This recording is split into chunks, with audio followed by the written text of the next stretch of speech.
Metropolitan University, Japan. Today I would like to present our paper on Delay-Doppler plane orthogonal pulse. This is a joint work with Jin-Hong Yuan from the University of New South Wales, Australia.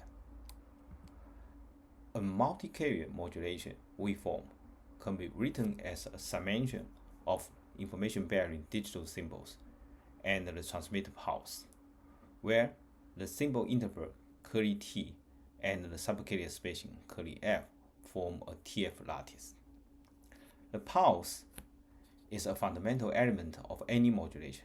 It defines the shape for signal in both time and frequency domain, determines how energy is spread over the time and frequency, and therefore affects signal characteristics significantly, such as efficiency, localization, orthogonality, and so on.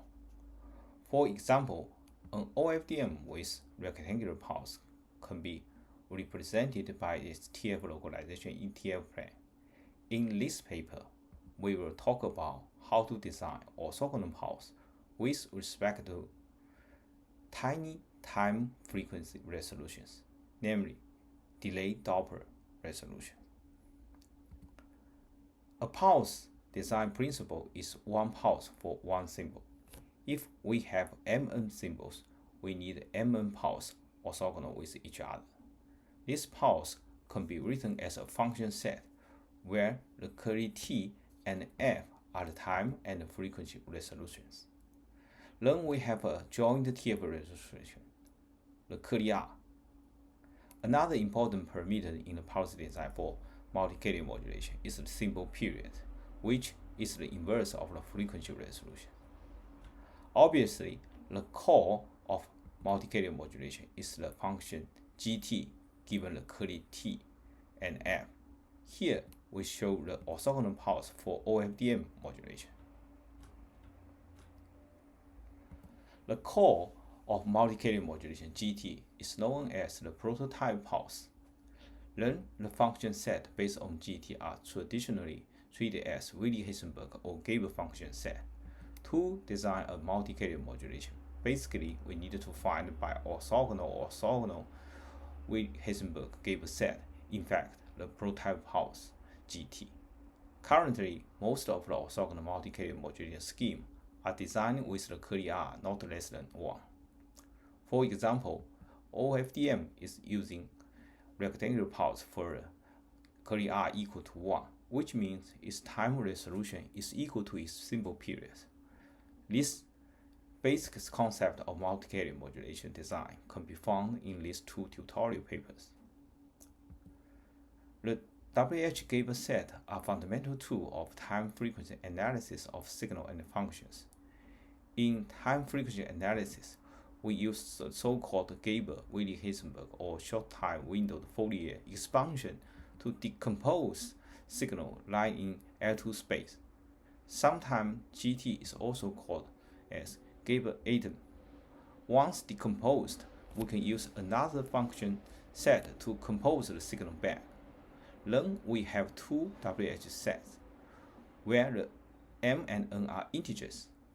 Complete or overcomplete WH set with guaranteed numerical stability of reconstruction are called WH frames.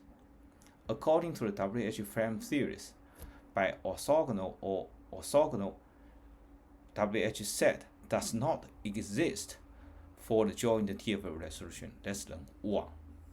That is the reason why most of the orthogonal multi-carrier modulation schemes are designed with the curly R larger than or equal to 1.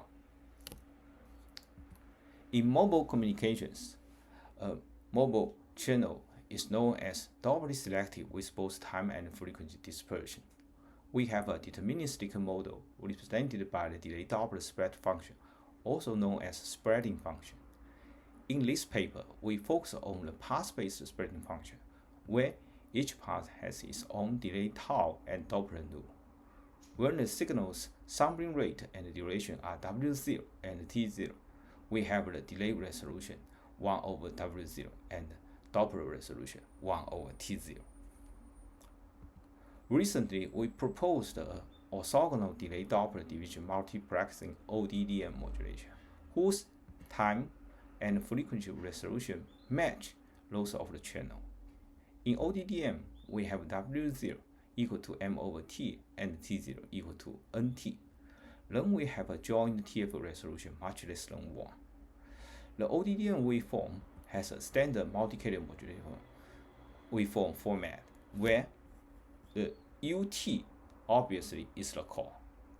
UT actually is the delay-Doppler plane orthogonal pulse being composed of n square root Nyquist pulse SRN pulse for t over m, whose orthogonality can be confirmed by its ambiguity function.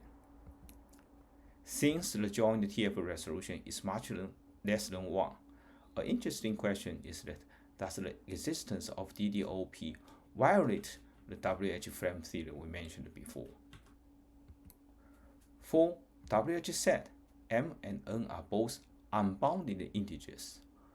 On the other hand, let us consider WH subset, where m and n are bounded integers. The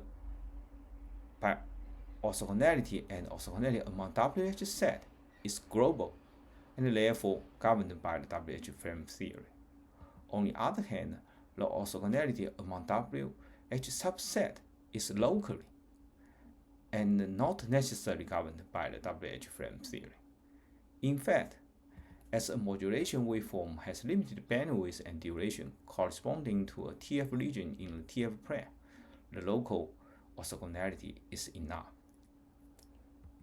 Now let's check the orthogonality with respect to the frequency resolution. For unbounded number of subcarriers, the prototype pulse GT is the well-known rectangular pulse. However, for bounded number of subcarriers, it is interesting to find that GT can be any periodic function with a period of frac t over n within the duration of 1 over curly half. On the other hand, for the orthogonality with respect to time resolution, for unbounded m, GT can be any function with duration less than the curly t. For bounded m, again, GT can be composed of several subpulses with distance m curly t, where each subpulse has a duration not longer than curly t. When n is 0, we have another answer, the SRN pulse for unbounded m and the SRN pulse chain for bounded m, where the duration of SRN pulse is longer than the curly t. Actually, it can be any duration. It is interesting that the SRN pulse chain is exactly the periodic function to achieve the orthogonality with respect to frequency resolution in the last slide. Combine the aforementioned result, we can obtain the DDOP, which is an SRN pulse chain. In the original DDOP design for curly t equal t over m and curly f equal to 1 over nt, the duration of SRN pulse needed to be much smaller than t. This duration constraint can be relaxed by adding cyclic prefix and cyclic suffix, which actually leads to a general DDOP design. Now, let us derive the frequency domain representation of the DDOP. It is well known that the Fourier transform of an impulse chain is also an impulse chain in frequency domain. Applying a anti-length windowing and an AT-based filtering, we can obtain the DDOP. The corresponding operation in frequency domain is filtering, then windowing. As a result, we obtained the frequency domain representation of the DDOP given by these equations. Now it becomes clear that the orthogonality with respect to time and frequency resolution corresponds to AF and sync FNT, respectively. It is meaningful to compare different modulation schemes in terms of TF signal localization. According to the round-park theories, we can transmit the M symbol given this TF region.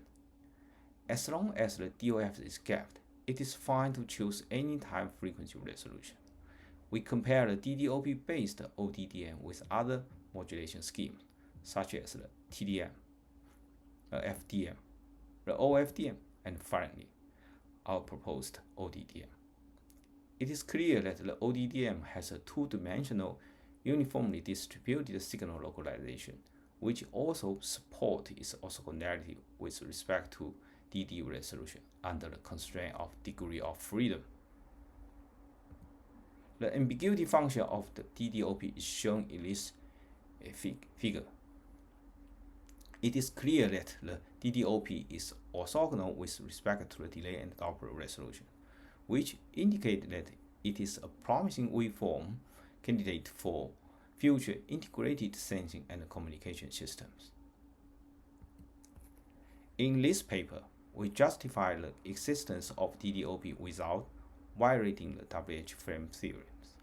We introduce the concept of local orthogonality. Several sufficient conditions for locally orthogonal pulse are given, which leads to a general DDOP design. We derive the frequency domain representation of DDOP and compare the ODDM modulation with other modulation schemes in terms of TF signal localization. Finally, the details of ODDM modulation can be found in these two papers. That is all my presentation. Thank you for your attention.